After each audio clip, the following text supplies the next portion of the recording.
Well, there's an old adage in the law profession, follow the money. In American universities, they receive hundreds of millions of dollars in foreign donations. Much of it is unreported, which is a violation of federal regulations. The funds aren't just gifts. They often aim to influence decisions and attitudes at these schools, especially when it comes to Israel. Gary Lane reports. For more than a century, the American Association of College Professors stood out as a defender of academic freedom by resisting boycotts. Last summer, however, the group shifted that approach, stating the association would support academic boycotts. Campus Reform's Ken Tashi believes this move is connected to anti-Semitism. It's no coincidence that they changed their view and perspective on this issue soon after the terrorist attacks on Israel by Hamas terrorists. It's also no coincidence that their new position now aligns themselves with the campus protesters and the protests that we saw rage across campuses last spring. An academic boycott occurs when an educational institution or organization refuses to engage with other colleges and universities because of institutional or governmental policies they find disagreeable. The AACP defended its policy shifts, stating, quote, "Academic boycotts are not in themselves violations of academic freedom and can instead be legitimate tactical responses to conditions that are fundamentally incompatible with the mission of higher education." Well, frankly, in any other country. So the question becomes, why now? And I think the answer is because it is an effort to further that anti-Israel sentiment. It also aligns them now with the views of the BDS movement, the boycott, sanction, and divestment movement that has been called for across the country by a variety of organizations, including Students for the Justice in Palestine. The BDS movement promotes academic boycotts of Israeli universities, accusing them of being, quote, "major, willing, and persistent accomplices in Israel's regime of occupation, settler colonialism, and apartheid." Last spring, a college professor in Pennsylvania was fired, while other universities investigated and suspended professors for pro-Hamas and anti-Israel activism. Their advocacy in and out of the classroom raised new concerns about foreign funding of universities and overseas influence on American academia. Neetu Arnold is a Paulson policy analyst and researcher at the Manhattan Institute. I found that universities had failed to report $1 billion in foreign money, and much of the misreporting was from countries like Saudi Arabia, Qatar, and Turkey, primarily countries that are authoritarian and that are traditionally anti-Israel. Section 117 of the Higher Education Act requires universities to report foreign funds with a monetary value of $250,000 or more within a calendar year. Over the 2 terms of the Obama presidency, Arnold discovered that only $1.8 billion of the $3.9 billion available was reported, which means that 54% went unreported. During the Biden administration, 39% of $3 billion in reportable donations went unreported. Texas A&M is currently among the universities that Arnold claims have violated the law by underreporting foreign donations that exceed $250,000.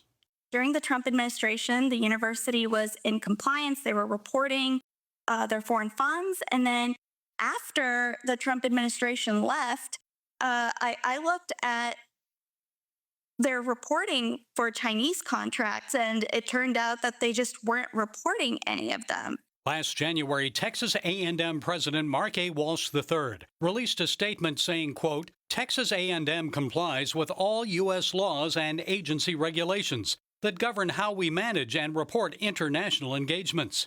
Additionally, Arnold maintains the origins of these foreign donations can be unclear.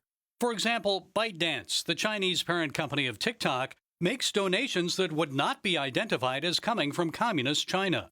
Arnold discovered that the University of South Dakota reported a 2021 gift from ByteDance, which is incorporated in the Cayman Islands.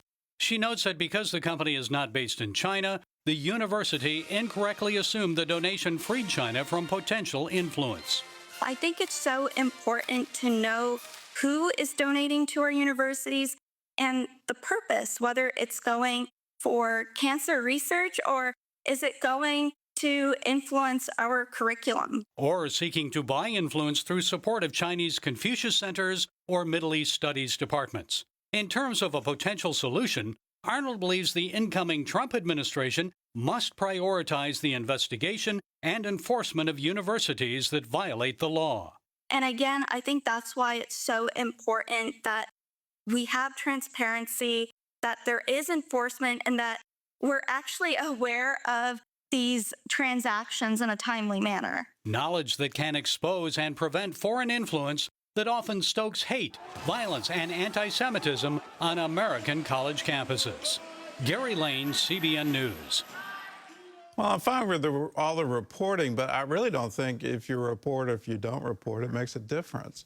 What will make a difference is if Saudi Arabia comes to you and says, we want to fund a Center for Islamic Studies, and here is $50 million, or here is $100 million.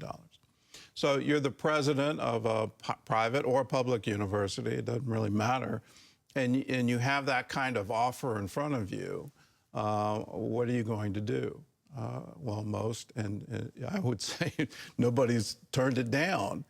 If the Chinese government or a company controlled by the Chinese government says we want to help fund research into high-level computer chips, and by the way, here's $300 million, or whatever the number, pick a number, are you going to turn that down? I think the answer quite clearly is no, you're not. Israel doesn't have that kind of resource to come in and say, could you sponsor a Jewish studies, or what's the history of the modern state of Israel, or what are the international laws governing how Israel was established? Can we have that truth out there? Can we do that? Well, they just don't have the ability financially to do it. They can't stand up to the oil money of the Middle East. And so there's a huge disparity. So when you see these protests on the campus and everybody's in the same tent, everybody's wearing the same T-shirt, everybody has the same placards, you've got to ask the question, who's funding all of that? And if it's coming from Middle Eastern sources, shouldn't we all wake up to it and realize what in the world is really going on? It's time for us to stand up for truth. And in today's modern world and the free flow of money, whether it's through the Cayman Islands or through Luxembourg banks, I mean, name a pathway, any kind of reporting in that system is really not the answer. What are we doing as a free and open culture to proclaim, and using our free speech to proclaim the truth? What is happening on our college campuses today is this money is trying to shut that down so that we can no longer proclaim the truth. We can no longer say Hamas is a terror organization. Israel is not an apartheid state. 20% of their voting population is Arab Muslim. How in the world can you make these kinds of claims? We need to stand for the truth, and it's up to you and I to say, no, we're going to continue to proclaim the truth. You can't just shout your lies and shout down anybody else. Our campuses need to be dedicated to free speech and a free exchange of ideas. Regardless of who comes in and funds, we all need to say, no, that's not true. That's not the real history. That's not really what's going on the ground. What's going on the ground is Hamas took a lot of international money and they turned it into tunnels and rockets and troops, and they attacked Israel. And we need to stand up to that and say, no, not on our watch.